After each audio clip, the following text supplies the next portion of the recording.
How to use Evernote to write a book.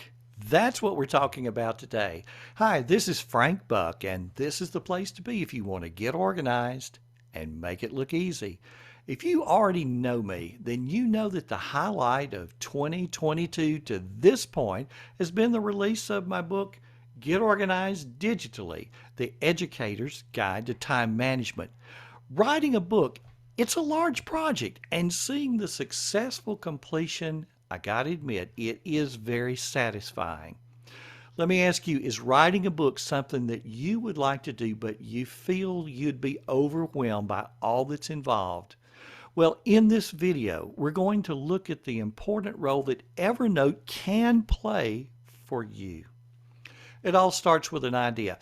Ask an author about the idea that began a book for him or her, and you're going to likely hear about some event, somewhere, sometime that out of nowhere just sort of sparked the idea that later became the book. And that's the key.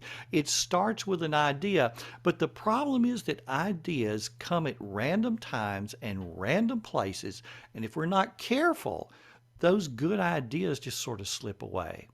So in Evernote, create a notebook. If you have an idea for a book, create a notebook and title it with whatever the working title may be. That book could even be a master's thesis or a doctoral dissertation. But create a note then inside the notebook, and whatever ideas you have so far, go ahead and just throw them in that note. Get it out of your head and into a digital system. You're going to refine it later, but the thing about refining is this: you can't refine something that you don't have. So let it start rough. You can refine it later. So now, who's going to publish your book? Well, the space that we have here and the time that we have here is far too small to list all of the publishing companies and names of contacts and sample pitches and all that sort of thing. That could and is the subject of entire books, and you're going to find that sort of stuff online, and you'll hear podcasts devoted to publishing. So the information is plentiful, but the question is, how are you going to trap that good information that comes your way so that you can find it when you need it? So my suggestion is create a note for each publisher that you're considering. And as you come across requirements for pitches to that particular publisher, put that information in those notes as well. And as you correspond with publishers, you'll want to save what you send to them and what they send to you. Forward that information to Evernote. With a paid Evernote account, you get an email address that allows you to forward any email and have it go to the correct notebook in Evernote. So you got these ideas and they're in Evernote. And so now it's time to polish the prose just a little bit. Nobody sits down at a blank screen and just starts writing a book, at least nobody that I know. Again, those ideas come at random times and random places. Back in the good old days, an author might keep a good supply of index cards at hand, sometimes in just a breast pocket. And a new idea meant pulling out a blank card and putting that idea on the card. And then later you start putting the cards in a logical order, and there's the foundation for the book. Well, in Evernote, create a note for each chapter that you foresee. And as ideas come, open that appropriate note and just add the new idea. And using voice input is especially easy because you just open the note on your phone, tap the little microphone key on the keyboard, and you start talking. Couldn't be easier. Now, what about images?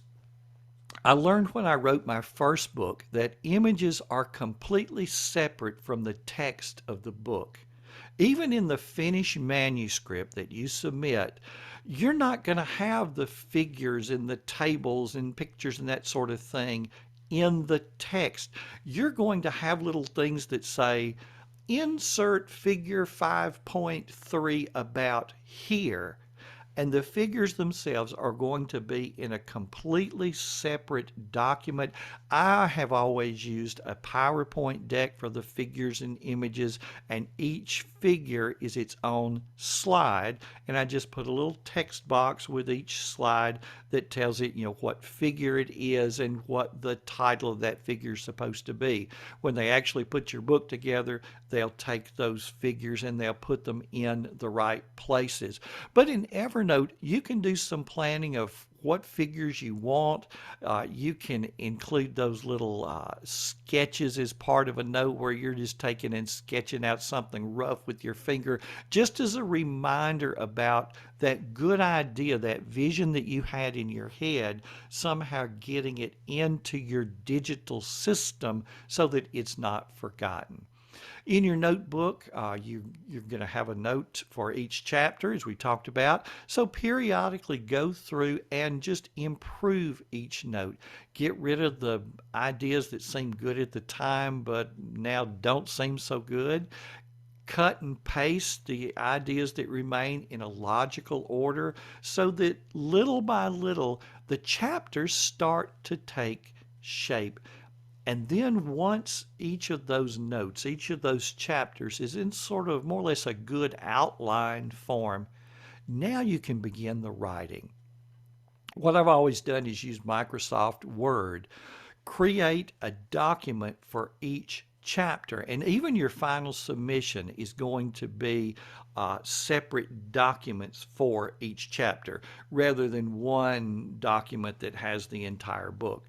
So start by copying and pasting the contents of each Evernote note into the appropriate document, a chapter, a Word document for each chapter, and then just start editing and turning the ideas into sentences that just get better and better, and nice paragraphs, and where it just starts to shape up and really sound good. When you're done writing, you've just begun.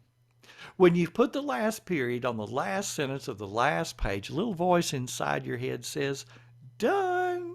But I hate to tell you, you simply completed one part of the project. Now, granted, the writing is the most important part, but you're looking at another 6 months to a year before you'll hold a copy of that book in your hand. So what comes next? Well, what comes next is lots of back and forth communication with your publisher. You'll be introduced to different people. Each one helps with part of the process. You'll want to keep up with the name and contact information for each person. Save email correspondence to and from these people, and Evernote is the place to do that. There's a cover to design, and the publisher's going to help you with that. So you can provide your ideas and let the designers know what you have in mind, but then they'll take that, and they do this all day, every day for a living. They're going to come up with some really good ideas that it's going to be better than what you or I would have dreamed up on our own. So save the options that they send you to Evernote, and then go through them and decide which one you like the best, or maybe what changes you even want to, on that one that you did like the best, so that what you come up with is something you're going to be really proud of. And then you'll also save that copy there in Evernote. You'll be able to show people this is what the book's going to eventually look like. A professional proofreader is going to go through your manuscript with a fine-tooth comb, and you're going to have correspondence going back and forth between the two of you that you're going to want to save.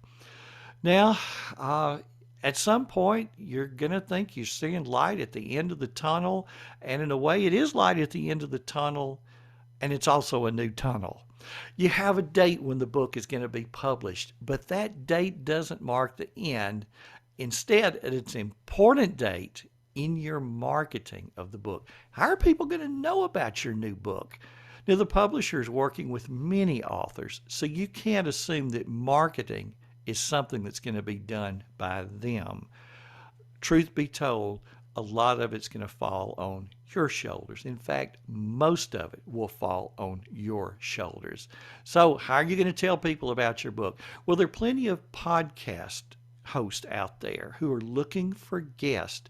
So you'll start to gain ideas about what podcasts are sort of in your niche or your neck of the woods.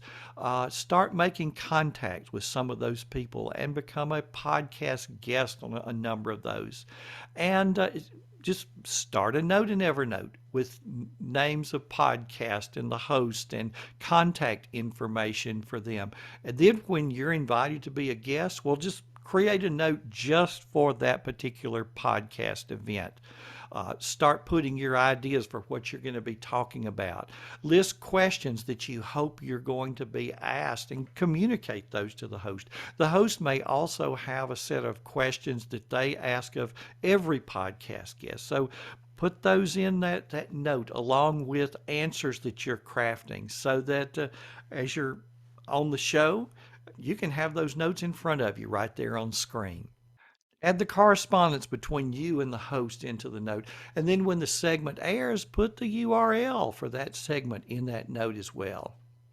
You know, you have a story to tell. Inside each of us is a story. So don't allow that story to remain untold because of a long and detailed process. You can get through the process. Writing a book doesn't have to be that hard. Evernote gives you a way to trap the smallest details regardless of where those ideas occur. So, what's your story? Go into Evernote and create a notebook. You'll be starting a notebook and an adventure. Hey, thanks for stopping by today. And if you like this video, give it a thumbs up and take a look at these two videos right over here and consider subscribing for more videos. This has been Frank Buck helping you get organized and make it look easy.